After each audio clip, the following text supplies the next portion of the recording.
नमस्कार दोस्तों। रात का समय था। चारों तरफ घना अंधेरा फैला हुआ था और हवा की ठंडी लहरें सूने माहौल को और भी डरावनी बना रही थी। एक बूढ़ा आदमी अपने घर के बाहर खड़ा कांप रहा था। उसकी आंखों में डर साफ दिखाई दे रहा था, जैसे उसने कुछ ऐसा देख लिया हो जिसे वो कभी भूल नहीं सकता। तभी वहां एक गाड़ी आकर रुकती है। गाड़ी से एक आदमी उतरता है। उसके चेहरे पर आत्मविश्वास और चालाकी साफ झलक रही थी। उसका नाम था कासमोरा। वह खुद को एक शक्तिशाली तांत्रिक बताता था, लेकिन असलियत में वह एक ठग था जो लोगों के डर का फायदा उठाकर पैसे कमाता था। कासमोरा अपने परिवार के साथ मिलकर नकली भूत प्रेत का नाटक करता था। वे पहले लोगों के घरों में डर का माहौल बनाते, फिर अजीब आवाजें और साएं दिखाकर उन्हें यकीन दिलाते कि वहां कोई आत्मा है। इसके बाद कासमोरा तंत्र मंत्र का नाटक करता और मोटी रकम लेकर वहां से चला जाता। उस रात भी उसने वही किया। कुछ देर में बूढ़ा आदमी पूरी तरह डर चुका था और कासमोरा ने आसानी से उससे पैसे ऐंठ लिए।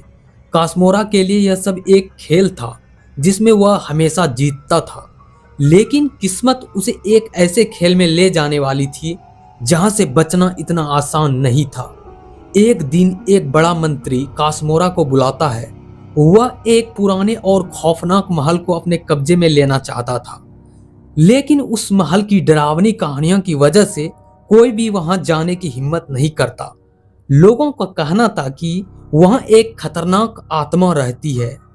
मंत्री कासमोरा को एक बड़ा ऑफर देता है। अगर वह उस महल से भूत भगा दे तो उसे इतनी दौलत मिलेगी, उसकी पूरी जिंदगी बदल जाएगी। कासमोरा के लिए यह मौका बहुत बड़ा था। उसने बिना ज्यादा सोचे इस काम को स्वीकार कर लिया। कुछ दिनों बाद कासमोरा अपने परिवार और टीम के साथ उस महल के सामने खड़ा था। महल बेहद पुराना और डरावना था। दीवारों पर काई जमी हुई थी और चारों तरफ सन्नाटा पसरा हुआ था। ऐसा लग रहा था जैसे वह महल खुद जिंदा हो और किसी के आने का इंतजार कर रहा हो। कासमोरा ने हिम्मत जुटाई और महल के अंदर कदम रखा। जैसे ही वह अंदर गया, एक ठंडी हवा उसके शरीर से टकराई। उसने खुद को समझाया कि यह सिर्फ उसका भ्रम है। वे लोग अपने नकली उपकरण सेट करने लगे। कैमरा, आवाजें निकालने वाली स्पीकर और नकली साए बनाने वाले प्रॉप्स सब तैयार किए गए, लेकिन तभी अचानक एक भारी दरवाजा जोर से बंद हो गया। सभी लोग घबरा गए। किसी को समझ नहीं आ रहा था कि यह कैसे हुआ। इसके बाद दीवारों पर अजीब साए दिखाई देने लगे। अब कासमोरा को भी महसूस होने लगा कि इस बार मामला कुछ अलग है। अचानक पूरे महल में अंधेरा छा गया और एक भारी आवाज गूंजी। यह आवाज किसी इंसान की नहीं लग रही थी। कासमोरा का दिल जोर से धड़कने लगा। तभी अंधेरे से एक भयानक आकृति सामने आई। वह था राजनायक, एक खतरनाक आत्मा जो उस महल में कैद थी। राजनायक का चेहरा डरावना था और उसकी आंखों में गुस्सा भरा हुआ था। उसने कासमोरा और उसकी टीम को चेतावनी दी कि अब वे यहां से जिंदा नहीं जा पाएंगे। कासमोरा ने भागने की कोशिश की, लेकिन महल के सभी दरवाजे अपने आप बंद हो चुके थे। अब वे सभी उस महल में फंस चुके थे।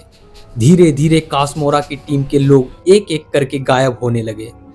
किसी को अदृश्य शक्ति खींच ले जाती तो किसी की चीख अचानक बंद हो जाती। पूरा माहौल चीखों और डर से भर गया। अब कासमोरा को समझ आ गया था कि यहाँ कोई साधारण आत्मा नहीं है, यह एक शक्तिशाली और श्रापित आत्मा है। तभी कहानी अतीत में जाती है। सदियों पहले राजनायक एक शक्तिशाली सेनापति था। वह युद्ध में अजय था, लेकिन बहुत निर्दयी भी था। उसे सिर्फ सत्ता और ताकत की परवाह थी। उसकी जिंदगी में रत्नमाला नाम की एक महिला थी जो उससे सच्चा प्यार करती थी, लेकिन राजनायक का क्रूर स्वभाव उसके प्यार को समझ नहीं पाया। राजनायक के दुश्मनों ने उसे धोखा दिया और एक रात उसे उसी के महल में मार दिया गया। मरते समय उसके अंदर का गुस्सा और बदला लेने की भावना इतनी ज्यादा थी कि उसकी आत्मा उसी महल में कैद हो गई। वर्तमान में वापस आकर कासमोरा अपनी जान बचाने के लिए सोचने लगा डर के बावजूद उसका दिमाग काम कर रहा था। उसने महसूस किया कि राजनायक का सबसे बड़ा कमजोर पहलू उसका अहंकार है। कासमोरा ने उसे उकसाना शुरू किया।